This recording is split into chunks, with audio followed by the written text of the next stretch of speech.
Have you ever stared at a perfect, clean notebook and felt too scared to write in it? Oh, absolutely. That blank page is terrifying. Right. Or, felt your heart race when your thumb is just hovering over the send button on a simple English text message. Yeah, that's a very real, very common stress response. Well, welcome to English Learning Podcast for daily life, real conversation, and easy listening practice.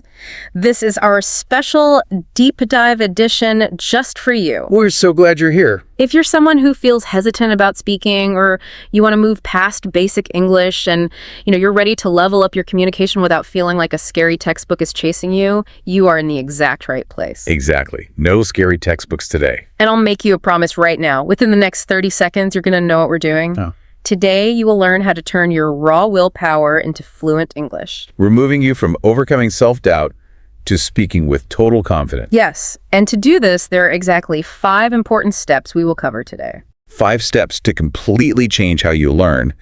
And before we even start, I want to remind you that you are not alone in your language journey. Not at all. I really want to encourage you to practice speaking today's lessons out loud. Do it with a language partner or even an AI partner. Just get your voice working. Yeah, getting those words out into the air is huge. But before we hit point number 1, what exactly does a dying phone with 2% battery have to do with speaking perfect English? Let's dive in. That is such a great hook. So let's talk about the willpower shift. Right, point number 1. It is believed by many wise people that where there's a will, there's a way. We hear that all the time. Yeah, but when you're struggling to speak, it kind of just feels like an empty phrase. It does. Because we misunderstand willpower. It's not just this massive life goal. Right, which brings me to the 2% battery analogy. Oh, I love this one. So imagine your phone is at 2% battery and you desperately need to book a ride home. Total panic mode. Well, actually, you don't panic. You suddenly become like the most focused person on earth. Oh, that's true. You get super resourceful. Exactly. You're asking strangers for chargers. You turn your screen brightness all the way down. Mm-hmm. When something really matters, you just find a way. Your brain shifts gears entirely. And this ties perfectly into our first vocabulary word for today, which is determined. Determined. Okay, break that down for us. In simple language, being determined means you make a very strong decision to do something, even when it's super hard. Like getting that ride home on 2% battery. Exactly. And here's a simple grammar tip for beginners. Words like determined describe our inner emotional state. So it's more than just saying how your day is going. Right. It moves us from simple daily greetings, like saying, I am fine, to more complex emotional expressions like, I am determined. I love that shift. So let's do a quick role play pause right now. I want you, the listener, to repeat after me out loud wherever you are. Ready? Say it with us. I am determined to speak today. Beautiful. So having the will is great. But what happens when we accidentally wait for a magic trick instead of using our will? Oh, that sounds like a trap. It is. We are uncovering the trap of luck next. Point number 2, the trap of luck versus gradual progress. People love the idea of luck. They really do. I mean, so many people just wait for luck. They want to wake up and suddenly understand a whole movie scene in English without even trying. Like a magic download into their brain. Which brings us to our next words, unexpectedly and gradually. Okay, let's start with unexpectedly. Unexpectedly is when something surprises you, like finding money in an old jacket. Luck happens unexpectedly. Right, you can't plan for it. Exactly. But real language progress, that happens gradually. Gradually, meaning slowly. Right. Yes.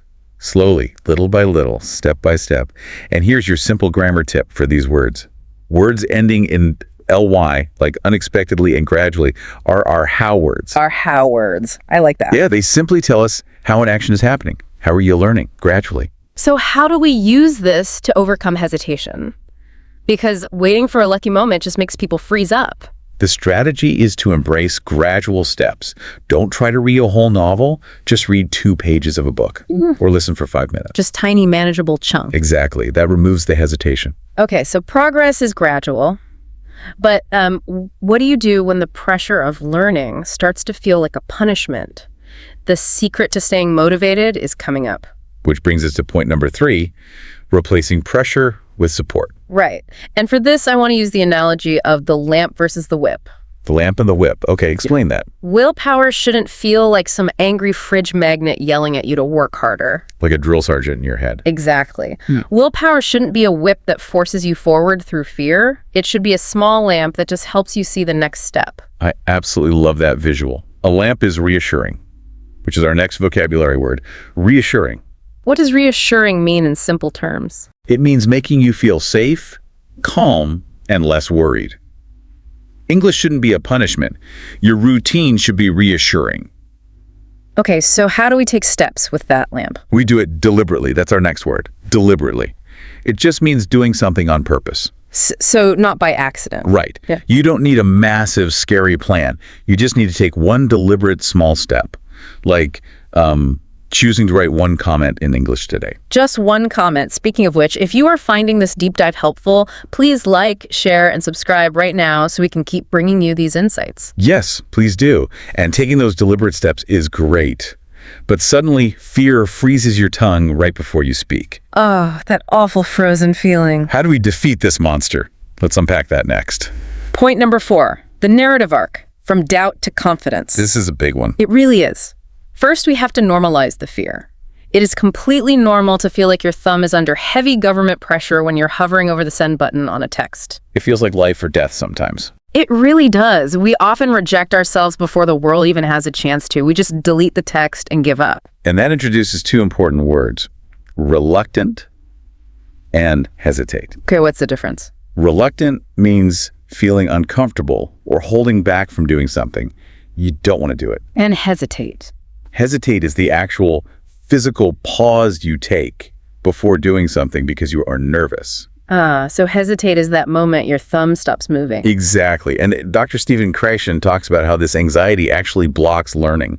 So here's a simple strategy for overcoming language hesitation. I'm ready. What's the strategy? Visit hesitation, but do not buy furniture and move in. Wait, really?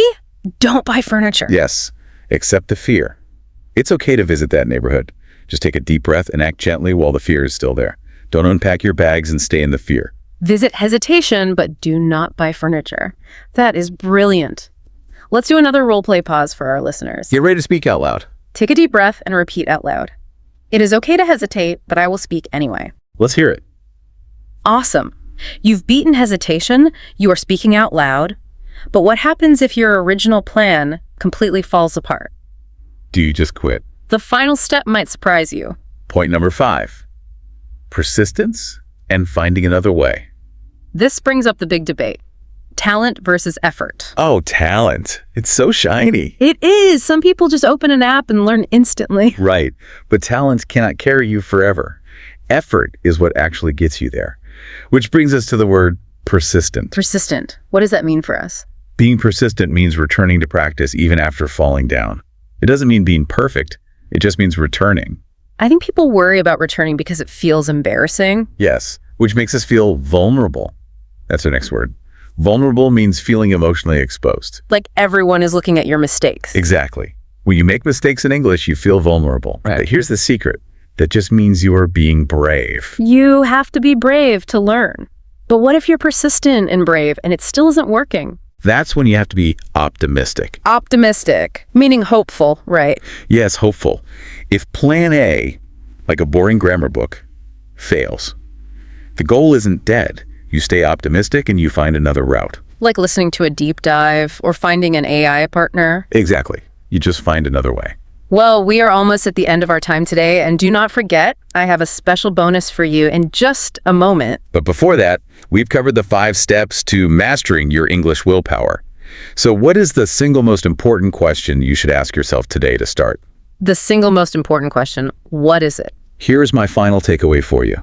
When you look at your goals, don't ask, is there a perfect way? Because there isn't one, right? Right. Instead, look at today and ask, what is one small way I can try today? Just one small way. I love that. And speaking of trying today, here is your bonus tip for the day. Listen closely to this one. Take just one of the complex words we learned today, like optimistic or gradually, and deliberately use it in a conversation or a text message before you go to sleep tonight. That is exactly how you lock it into your memory. Yes, you have to use it to keep it. And if you are committed to your language journey, I want you to go to the comment box right now and write, I am consistent, in the comment box. I love seeing those comments. I am consistent. And while you're there, write feedback and let us know which kind of topic you want for the next video. We want to make what you want to hear. Exactly. Do hype if you like this video. We want to see your energy. Show us that determination. And if you want to read an article about English, go in the description box. There, I have provided a link. If you subscribe once, you will receive a free article in your email for free every time. That's a great resource. Just want to say thank you for taking this deep dive with us. Don't forget to like, share, and subscribe. Keep taking those gradual steps, and we will see you next time.